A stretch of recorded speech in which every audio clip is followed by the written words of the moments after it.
Welcome back. Today, I'm here with Rhonda Sobe, who is a midwife.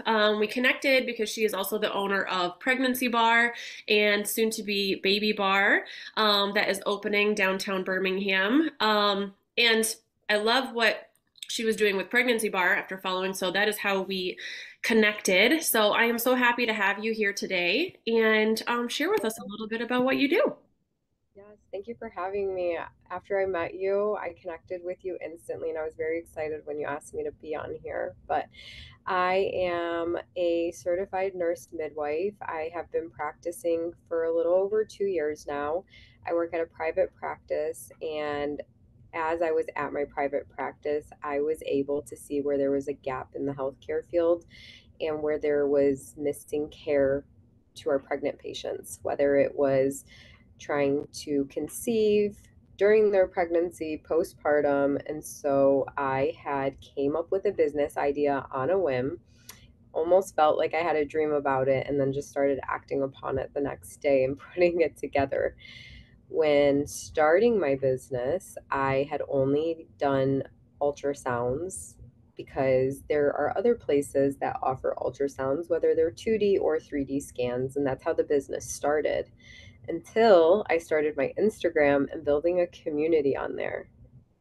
I was very shocked to see how many people were really engaged into the idea. And it was also a personal Instagram where I was blogging throughout my workday at the office, at the hospital, 24-hour shifts, bouncing back to the office. And then I would get Q&As and questions and people reaching out to me from out of state. And then it really got me thinking that this place is so much more than just ultrasounds. I incorporated what was on my Instagram into my business by offering other things such as IV therapy. I got so many questions about how do I stop throwing up? I can't get my head out of the toilet. And then I looked more into nausea vomiting IVs and then offered other IVs. I had questions about what do I expect for birth? And then I put together a birthing class and then I offered that at the pregnancy bar. And then I have so much hip pain and back discomfort. We hired a chiropractor and a massage therapist. And so it ended up becoming an outlet for everything that you can think before you conceive, during pregnancy, and postpartum as well. So we have a lactation consultant, massage therapist, chiropractor, birthing classes, prenatal yoga, ultrasounds, and a pelvic floor therapist that just also started with us. So it has definitely been a journey to starting, and I would have never guessed that this is what the business would have become. I love it because I mean, I even from personal experience, I've been in the health and fitness field when I got pregnant, and through both of my pregnancies, there's so much that just wasn't discussed, I wasn't aware of, and through traditional methods weren't getting talked about. And I had so many questions, and that's what really led me down.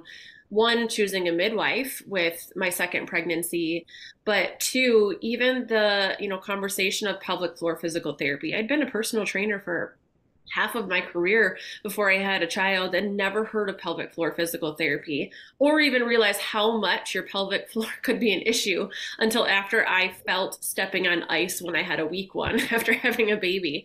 And there's all these layers of things that can come in. And I think there's so many questions that women have. So that's why I love having that resource where women can go and really have not just their questions answered, but the community and other women in similar stages of life to go through it with too.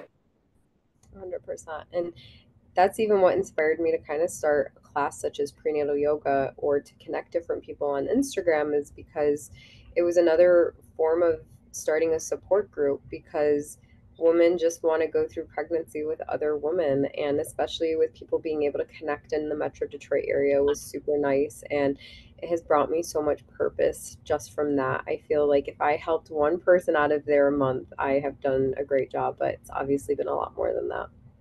One of the things you mentioned was 2D and 3D ultrasounds. Yeah. I didn't really know the difference when I was pregnant. Can you clarify why you would want each one or what each one does? Yeah. So early on in pregnancy, pretty much your only option is to get a 2D. There's two different types of way you can get a 2D ultrasound. When you go for that first visit, typically you're going to get a transvaginal ultrasound done, but it's in a 2D format. transvaginal probe is put through the vagina, and the uterus is so small. And early on in pregnancy, your baby is not a baby, it is a fetal pole. And so it's very difficult to see from the abdomen. And so that is why it's done transvaginally. After 8 weeks, typically you will see it done abdominally, and you could even get it done transvaginally, but you're able to see it with an abdominal probe. So 2D imaging is what we use for your first ultrasound in pregnancy to get your due date, and then also is done at your anatomy scan as well.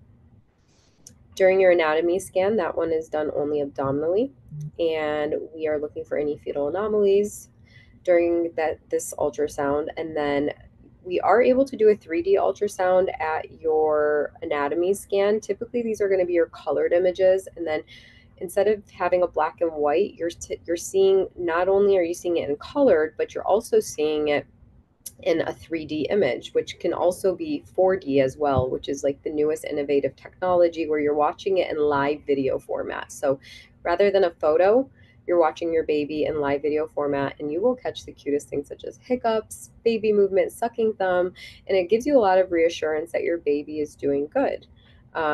We get, not just fetal movement, but kicks, hiccups, thumb sucking. That's all fetal reassurance that baby's getting good oxygenation, baby's doing well inside, and there's great fetal well being. A lot of times, a 3D ultrasound can't be done after about 32 weeks. So, to check position of baby, or if you needed a repeat ultrasound for anything, that would typically be done 2D. So, each ultrasound has a purpose, and it's done through different stages of your pregnancy, but typically you'll see 2D done throughout most of it. 3D, 4D is going to be when you go to like an elective ultrasound place for funsies.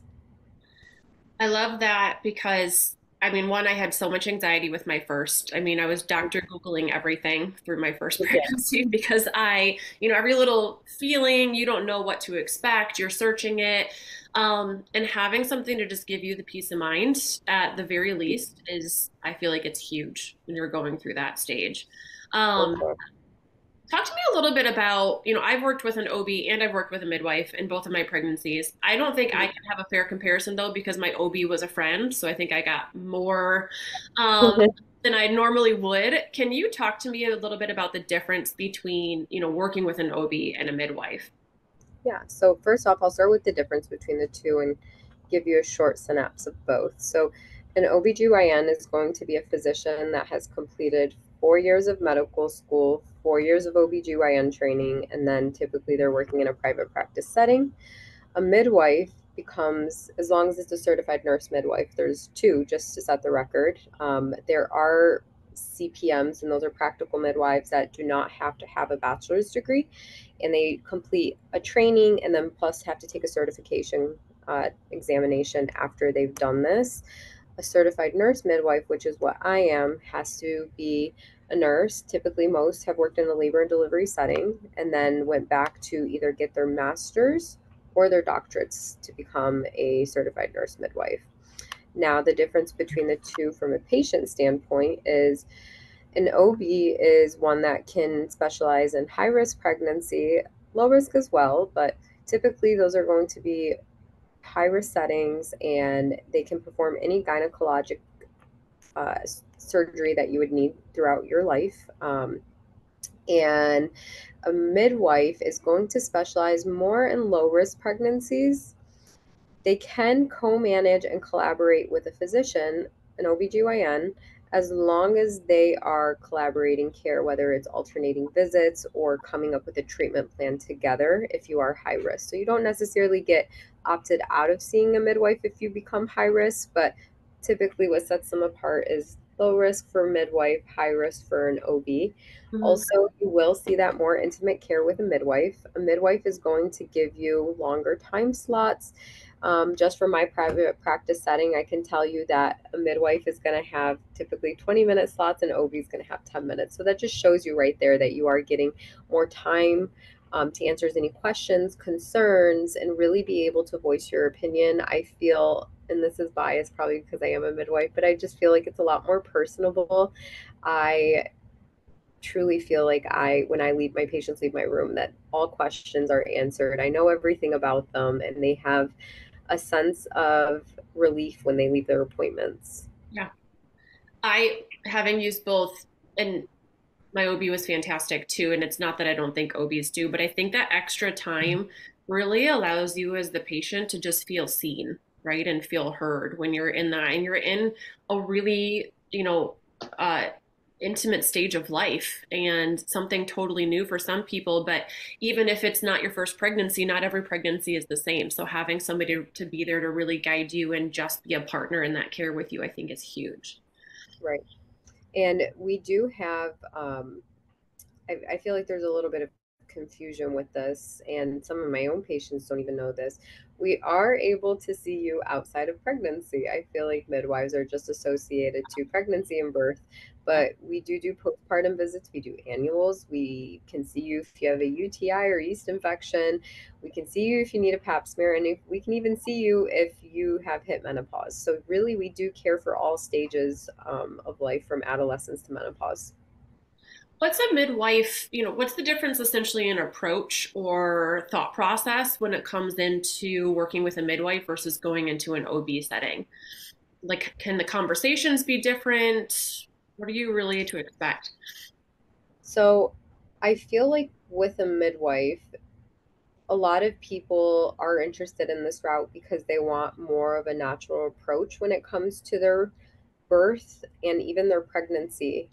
And with a doctor, their training is obviously much different than ours when we're in school. And so it's not that they're not open to the idea of the patient, but to a patient that is not educated on what her options are throughout her pregnancy, a doctor is not going to be the best fit to lay them out there for that patient, because that's not how their training was. Yeah. For us in midwifery school, we're trained already to have that natural approach and to teach and educate patients what their options are and how to advocate for them. And so that is like a huge mindset difference between a midwife and an OB and what you can expect from that. Because we have patients all the time that come into, I have a visit with them and they tell me that they've been wanting to see a midwife, but then when I ask them why, they don't know why. And so I'm able to kind of show them what the midwife culture is about, and then they learn more, they educate themselves more, and then they're able to go that route with their care. But had that patient seen a doctor first, that idea probably wouldn't have been presented to them. Yeah. And I always say too, right? It's not, I hear people complain about like an OB or that, and I don't think it's necessarily a bad thing, right? I think you really just need to understand what are you looking for and then who's going to be the best provider Exactly. to give that to you, right? And everybody's going to have a different thought approach, what they want when they're looking through things or what they would need to feel supported. And I think that's the most important questions to be asking versus um really looking at what is it that you need? Where's your Right. body? What's your pregnancy? What are your goals out of it? I think are huge. And some of the questions that I think get missed in being asked too. And I there are so many factors that really play a role in this. An OB practice that practices with 8 midwives, guess what? They have a midwife mindset. They're working Yeah. hand in hand with these midwives, and so there's a practice that comes to mind besides my own that probably does a really great job at practicing as an OB and a midwife. And so, and then there's midwives that are able to specialize in high risk because they see it. You have to take into consideration, where is it that you live? Yeah. What area are you practicing in? Here in Metro Detroit, we have a very high risk population. And so I have been trained, whether it was in school or even as a midwife, to be able to be the queen of collaborative care. And so I'm able to really work one on one with my doctors and come up with a management plan with no issues. And I feel like that is a huge role in it as well. So midwives can be more than midwives too. There's a terminology that's used and we call them medwives. And so you're able to safely use medicine and a midwife culture and collab the two together to come up with the best treatment plan for a patient. Yeah. Which I think is amazing, right? Your body's incredible and is built to do incredible things. And so taking a natural approach whenever is possible is Yeah. fantastic. But Also, we always say like Western medicine exists for a reason. So it's an amazing thing to be able to have those resources when it's necessary in there too. Absolutely. Absolutely. And safety is always key for us. You know, we want you to have a midwife and we want you to have a natural approach, but in a safe environment. Yeah. Let's talk about safe environments because a question, and there's, a huge statistical boom of like home births happening and a huge transition. Talk to me about, when you're looking at a home birth versus a birth center versus a hospital, what are the things that people should really be thinking about and the questions they should be asking if which is the right fit for them? Absolutely. This is a great question. I'm really glad that you brought this up. A lot of people do not know the difference between the three. There are so many different factors in consideration into really deciding and when choosing which one's the best for you that you should take into approach. So, first, let's start off with a home birth. Home births are obviously done in either your house, but it could be done in someone else's house as well. Yep. There are midwives that do them out of their house because it's a setting that they're familiar with and they already have their home set up. Yeah. Um, a lot of times you're going to see a CPM, so that practical midwife that I told you about doing a home birth. When deciding this, I would make sure that you're doing a really great job at interviewing who your midwife is going to be, asking her questions such as how long has she been doing this for, what is her approach when patients risk out of having a home birth, and what is her approach into transferring care outside of a home birth. Um, Also, I feel like it's important to have a doula with you as well when doing a home birth to have a good support so it's a successful home birth. Labor is hard in general, and so a lot of people don't know what to expect when going into it. And so I think it's super important when having a home birth that you have the appropriate and best resources so you couldn't be successful at having a home birth. Um, a birthing center is a great happy medium between a hospital and a home. It is set up at a center that kind of mimics a home but has a little bit more resources than what you would have in a house, and they have some resources that you would find at a hospital at a birthing center, such as, at a home birth you're not really going to have any type of fetal monitoring done. Yeah. At a birthing center you will. There's one in the Metro Detroit area that I rotated out for a day, which was called 9 Short Months. And so it was nice to see that the patients were able to get a home birth setting with more resources, though, than that they would find at a house. So, again, you will find both at these centers, but you will usually typically see a CPM. But there are certified nurse midwives that do work at birthing centers in the Metro Detroit area and even outside of Michigan.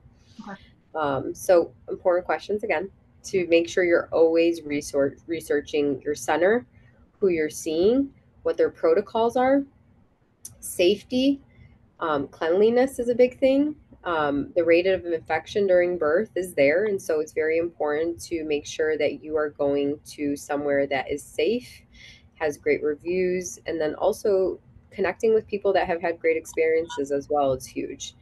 Um, and then lastly, we have a hospital setting. So typically this is what you will see in modern medicine nowadays is everyone's delivering in a hospital.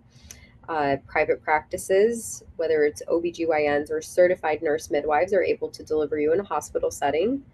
And one thing that I love about a lot of hospitals, we don't have as many as we used to, unfortunately, but they do have birthing centers inside of a hospital, which is a great happy medium. You're able to still be in a birthing center. A lot of these replicate a home delivery. One that speaks to mind, because this is where I had my training at, was at Beaumont Royal Oak in the Carmano Center. It replicates a little house. You're able to have your midwife in there, a doula. You're able to have a very natural approach.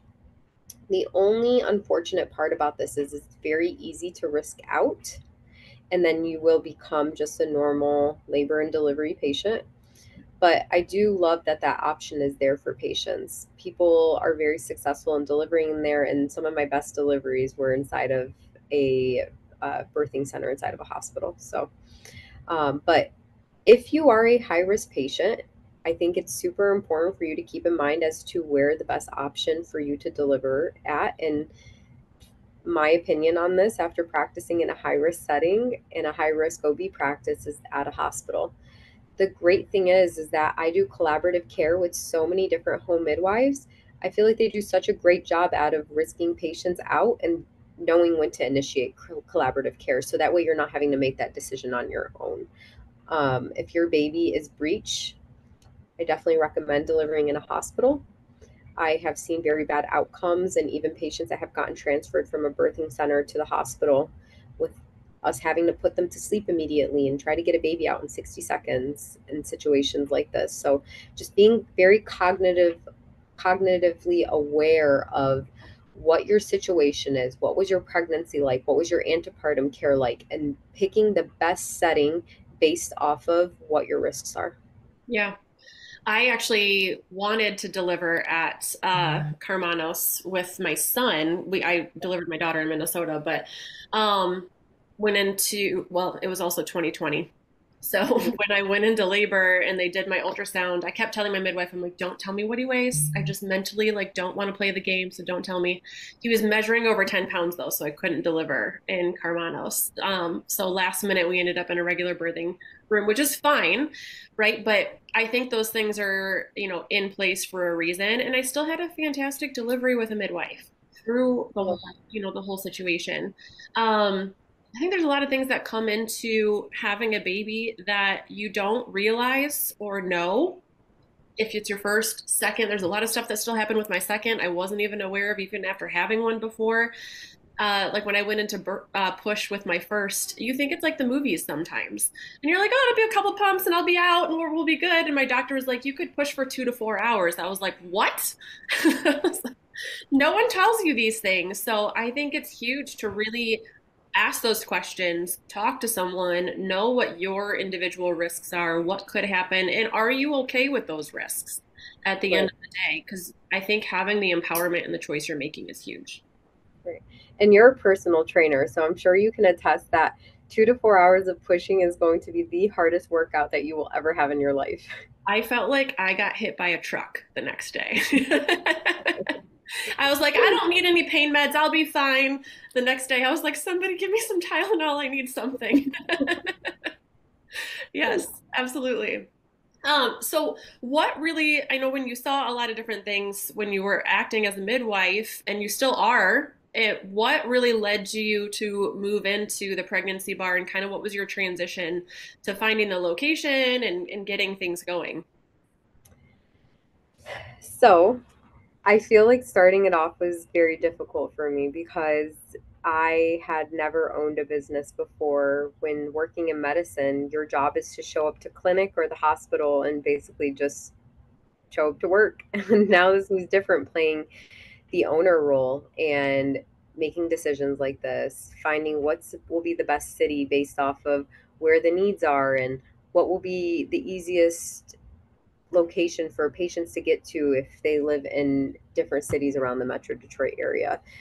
And I can tell you that I made a lot of mistakes down the road because I am not where I am at when I first opened just a year ago. So I originally opened in West Bloomfield thinking that this would be the best location for me because I was planning to move out there. I was going to be the lead midwife at a location that we had just opened in West Bloomfield. Well, fast forward now, I don't live in West Bloomfield. I do not practice in West Bloomfield, and that was not the best area for the pregnancy bar. I had a lot of patients that were willing to drive up to an hour, 45 minutes to come to their appointment.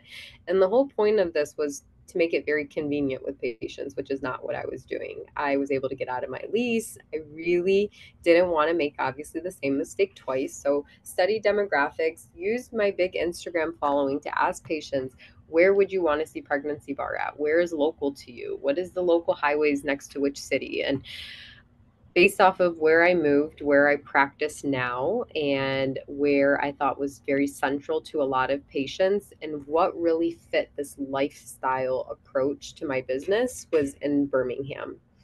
I was teeter tottering between Birmingham and Royal Oak, and I found the perfect spot that didn't need many adjustments to it. It was large enough to be able to have all of the services that I wanted in there at the 555 building in Birmingham. So that is currently where we're located. I am very happy that I am here now. I feel like it is very central to a lot of patients. I have patients that are driving just up to 10 minutes to get to their appointment, but even if they are a little bit further away, not taking them more than a half an hour. So that was definitely the goal when looking for that. And along this road, that was not the only road bump that I had. I made a lot of mistakes, but that's honestly what shaped my business into what it is now. And the community that I dealt with and the support from my patients, my followers was absolutely amazing. Like honestly, it really was. I was just so shocked to see how much support I got, honestly. Yeah. And they were the ones that really shaped my business into it being what it is today. Yeah. And you did all of that with a young child because your daughter and my son are close in age, She's and 4 years working as old. a midwife, and right, which being a mom, being a business owner, doing all of those things at the same times comes with its own host of challenges that you're going to move through, which um, 100%. is huge. And it's a Right. lot, but also it's also really rewarding when you see those things come to fruition too. Right. And it was the support that I got that got me through it all. I made a video at the end of the year of the crazy year that I had, and it brought so many tears to my eyes to just watch the journey I went through to get Pregnancy Bar open. And for those of you that do not follow me on Instagram that are listening to this, if you follow the Pregnancy Bar and you go back and watch this video, I would be at the office for the first day of the week, jump into a 24-hour shift the next day, jump to the office the next day, floating around in between to Pregnancy Bar, going after work, taking appointments after 5 o'clock when I got out of the office, going 36-hour stretches without sleep, which is not something I'm advocating for at all. That is not what I want anyone doing or my patients doing. But it almost feels like a blur because that's what it needed to take to get this business open with still being able to work full time and um, being able to pay for a business to open it up, because that is just another struggle that I jumped into with opening up this business. You think that it's just so easy to get a business loan and open up whatever idea you have, and it's not. And so working full time at my private practice job was also the reason why I was able to open up this business. And so it's not that I supported going 2 days without sleeping, but it was the only way that I was going to be able to make my dream of the Pregnancy Bar into reality. I love that you share that though, because there is a lot of that perception of, well, I'm just going to get a lease and then I'm just going to sign this and then it just all works out and it's all just going to happen. And the reality is there's a lot of behind the scenes tears and frustrations and joys and the duality of all of it at the same time that really happens into something growing that isn't seen, and really has to be endured. It doesn't always have to be 24-hour stretches without sleeping, right? But like there are things that have to be endured in order to move into a position you want to be in. Right. And I tell anyone that, before really deciding when opening up a business, really take into consideration what it takes to do it. But also, I say to really jump into it, because if you think too hard about it, you'll always say that you can't do it. So it happened so quick that I didn't have time to psych myself out of it. Because if I told myself, oh my gosh, I'm going to have to go 3 days without sleeping in order to work both jobs, no way would I have done it. I don't think anyone would have done it. But I have zero regrets today with doing it. So definitely follow whatever your passion, your vision, your dream is, because you'll be surprised with what the outcome is. I always say you have to go into it without an exit plan, right? You have to go into it with like, this is what we're doing and we're going to figure out how we're going to make it work. And it may not work out exactly as I thought it was going to, but we're not going backwards, right? And now it's led you to the Baby Bar, which is also going to be downtown Birmingham. So, what was kind of your thought process in that coming up? So this one's funny. The Pregnancy Bar was very strategic and planned and fit in my scope. I was in the car with a friend and we were driving down my area, which is downtown Birmingham. My business is there and I live just a few minutes away from there. So I know every single corner. There was a baby store right on Maple that has been there for over 10 years, and it was called The Egg. It's a very well-known, popular clothing store for babies over there. And I passed by it, and my neck turned so fast when I saw a gentleman putting up a for lease sign on it. We passed it up as the sign was going up. And I was like, oh my God, like I wonder why it's closing. I know that they do so well. They're always so busy. And I just wanted to, I guess, know why. Of my business cards were in there. I knew the manager over there, and I wanted to investigate that a little bit more. I think I told him to slam the brakes so fast that we almost got into a car accident. I pull over to the side and I call the real estate agent, and he told me that yes, it was available, but two people are already interested in it and already put an offer, I guess. I was like, okay, it was one of those things where they already know who was taking it, but they had to put the sign up for a day. Yeah. And before I wanted to become a midwife, I have always been into fashion and design, but I was shut down from that idea from when I was in middle school and high school from my parents, and that was not a career. And so my dreams were crushed from young on. But I have always been into fashion and design myself, whether it was with my home, my clothing, besides the clothing I get to wear that's not my scrubs.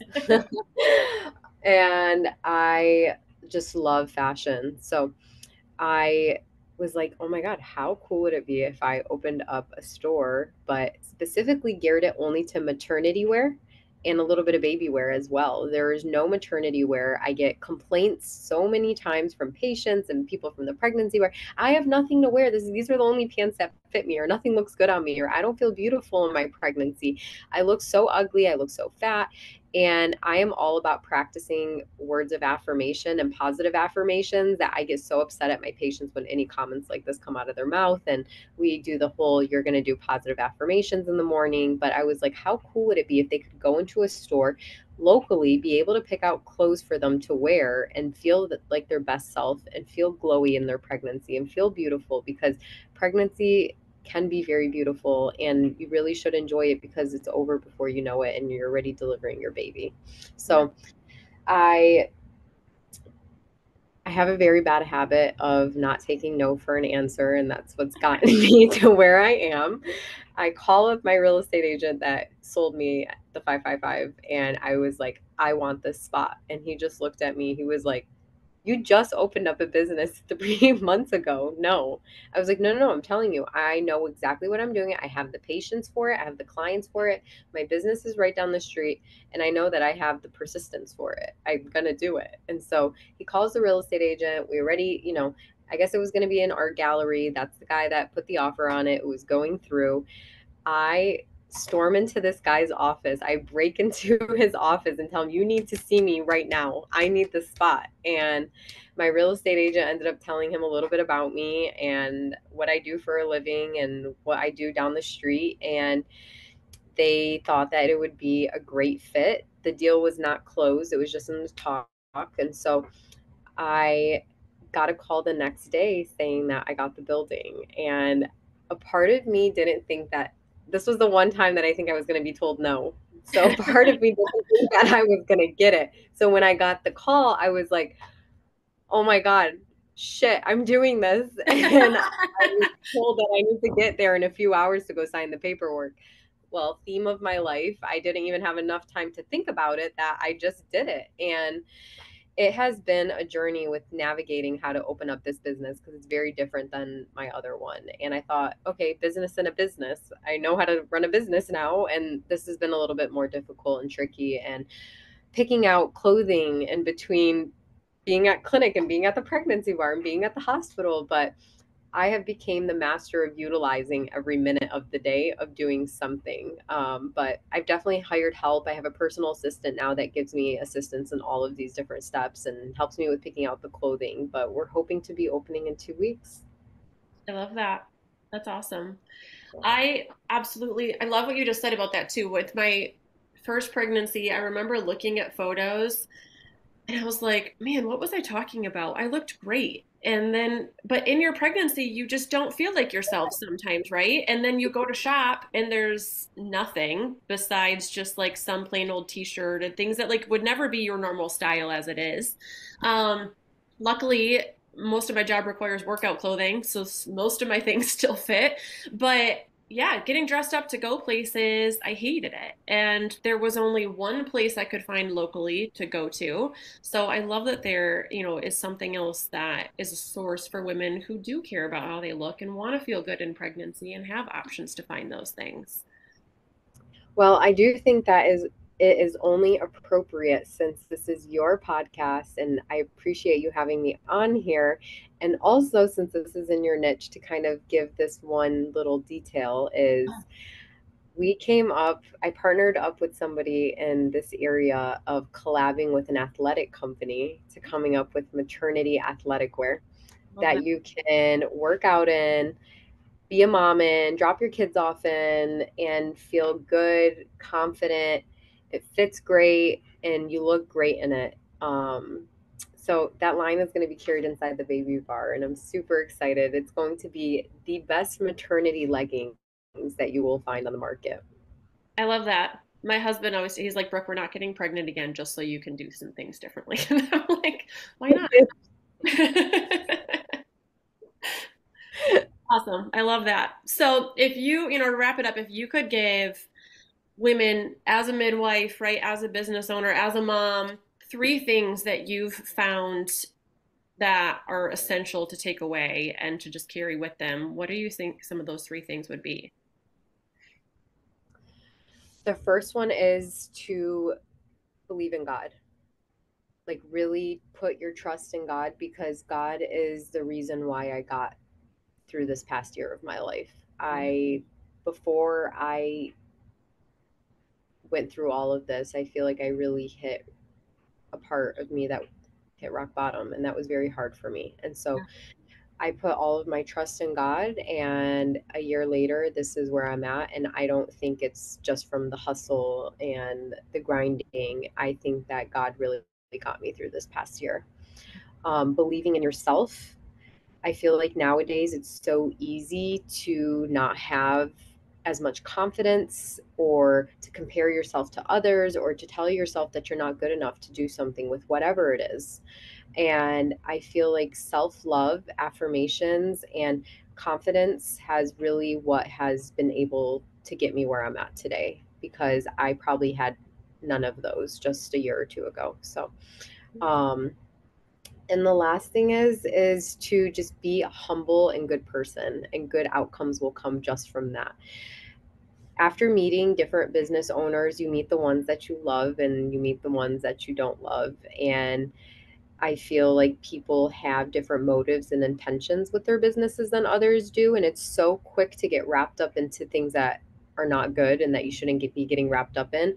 But with having humbleness and with having good intentions, I feel like that's really what made everything kind of set in place with my business and just me as a person, and what has been able for me to grow my own clientele at my private practice as well. I've been just very honest with my followers, my patients, my clients, and giving them the best genuine self of mine. And the rest did the work from there. Yeah, I think that's huge.